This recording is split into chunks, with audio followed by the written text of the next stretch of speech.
Hi guys, welcome to Ask MBA. So today in this video, as you can see backside, it's written GDPI, Group Discussion and Personal Interview. अब सारे mostly जो भी exams हो चुके, results आने वाले हैं, उसके बाद कॉलेजेस के फॉर्म्स आपने भरे होंगे, तो वो कॉलेजेस के interviews are gonna start soon. You will be getting a date, you will be getting an idea कि आपको कौन से स्लॉट पे कौन कौन से कॉलेजेस के इंटरव्यूज देने हैं. तो उसके लिए आपको थोड़ा बहुत प्रिपेयर करना पड़ेगा. You have to be very sure about what you are talking, the way you're talking, about the topics which you need to prepare, and for that you can also join us.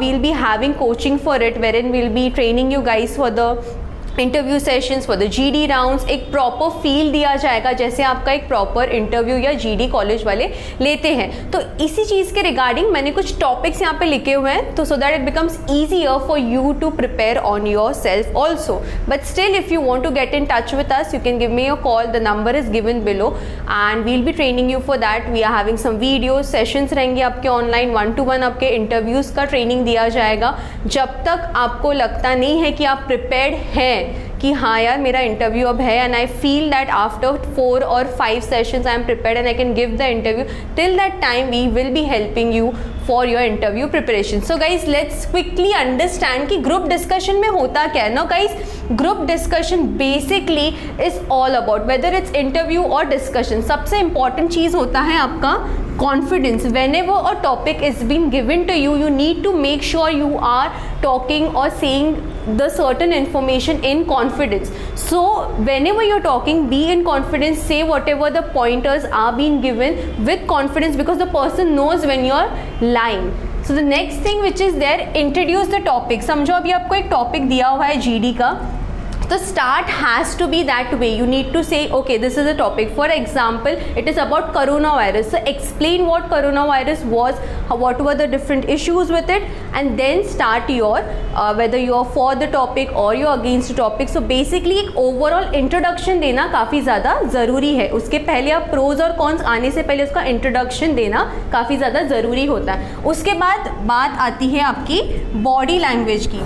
Now guys, body language is very important. Now for example, like जैसे अब मैं मेरा mic ठीक कर रही थी, तो फिर अगर आप इंटरव्यू के टाइम जा रहे हो और आप कैसे लेम हो and you know you are like this and you are talking and when you are standing up, तो पर्सन को समझ रहा है यार आपका ये बॉडी लैंग्वेज ठीक नहीं. Have to be stiff, you have to be confident. You can not just be anyhow कि हाँ यार ये ऐसा है ये वैसा है. नहीं, आपका बॉडी लैंग्वेज काफ़ी ज़्यादा मैटर करता है. मोस्टली ड्यूरिंग इंटरव्यूज़ या जीडीज़ के टाइम पे लोग ऐसे knuckle cracking, right, we all know what it is, we do that, we scratch our head, सोच रहे यार क्या होगा इसका. ये सारी चीज़ें आपको नहीं करनी है. आपका बॉडी लैंग्वेज काफ़ी ज़्यादा इंपॉर्टेंट होता है. तो make sure you have a proper way of introducing. आपको एक प्रोफेशनली आपको चीज़ें वो बात करनी होती है.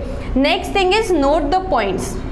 जीडी में ऐसा होता है सब लोग बात करते रहते हैं, सब लोग कुछ ना कुछ बोलते रहते हैं, एंड आपको पता रहता है कि इसके बाद when I have to say it confidently, I have to work on this points.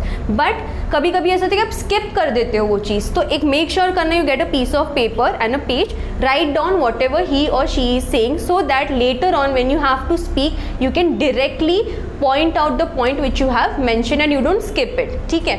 उसके बाद बात आती है आपकी इंटरव्यू की. ठीक है. इंटरव्यू के वक्त या जीडी के वक्त, दोनों के वक्त आपको प्रैक्टिस करना बहुत ज़्यादा ज़रूरी है. स्पीकिंग इट अप, जैसे कि फॉर एग्जाम्पल एक mirror can you can talk, you can practice yourself, you can see how I am talking. Right now I am making a video, later on I can again see it the way I was talking, where I was explaining. तो practice करना काफ़ी ज़्यादा ज़रूरी है. Be loud and then say it. Then the next thing which comes is right, be honest. एक interview के वक्त आपको ऑनेस्ट रहना काफ़ी ज़्यादा इंपॉर्टेंट है. आप झूठ नहीं बोल सकते कि मैंने ये जॉब किया हुआ है, मुझे ये एक्सपीरियंस है, मुझे वो एक्सपीरियंस है. ये आपको नहीं बोलना है. सामने वाले को पता होता है आप कब झूठ बोल रहे हो. तो फिर जो आपको पता है, जो आप चीज़ के लिए कॉन्फिडेंट हो, जो अपनी चीज़ की है, वही आपको बोलना है. सो बी ऑनेस्ट. ठीक है. Next thing is always listen carefully. Now guys, when someone is asking you question, always make sure that you're listening it properly. खुद से assume मत करो कि यार इसने यही बोला है तो मुझे यही जवाब देना है. आराम से सुनो, उसके बाद उस चीज़ का जवाब देना, क्योंकि आप गड़बड़ी में बोलोगे तो उसका कुछ मतलब नहीं होगा. सामने वाले ने कुछ और पूछा है और अब जवाब कुछ और दे रहे हो, ठीक है। The next thing is you need to ask questions now guys. Questions पूछना काफ़ी ज़्यादा ज़रूरी है। जब आप इंटरव्यू के लिए जा रहे हो तो आप ये सोच रहे हो कि मैम ये क्या बोल रही है कि क्वेश्चंस पूछना ज़रूरी है। अगर आपको कोई चीज़ समझ में नहीं आ रही है तो खुद से एज्यूम करके चीज़ें मत बोलो। कुछ चीज़ नहीं समझ में आ रही है, यार उन्होंने क्या क्वेश्चन पूछा, किस चीज़ के रिगार्डिंग पूछा, तो खुद से एक स्टूपिड सा आंसर देने से बेटर है आप फिर से पूछो, sorry pardon me I didn't get the question, can you please repeat. इस तरीके से आपको वो क्वेश्चन आप फिर से पूछ सकते हो। आपको कोई जज नहीं कर रहा है। आप गलत जवाब देने से बेटर है कि आप पूछ लो कि वो क्या क्वेश्चन था या किस चीज़ के रिगार्डिंग है। Now guys these were the few pointers which I wanted to highlight. Now you can always keep these things in mind and you can start practicing. Mostly colleges के डेट्स आउट है, अपने forms भरे हैं कि तो आपको mail पे आया होगा कि आपका जीडी अब रहेगा, आपका डेट्स आपको सिलेक्ट करने पड़ते हैं, depends upon various situations. So see how it is, at least take 15 days at least आप प्रिपेयर करना चालू करो, प्लान करो चीज़ें। इफ स्टिल एनी डाउट्स और anything please do get in touch with us. Thank you so much.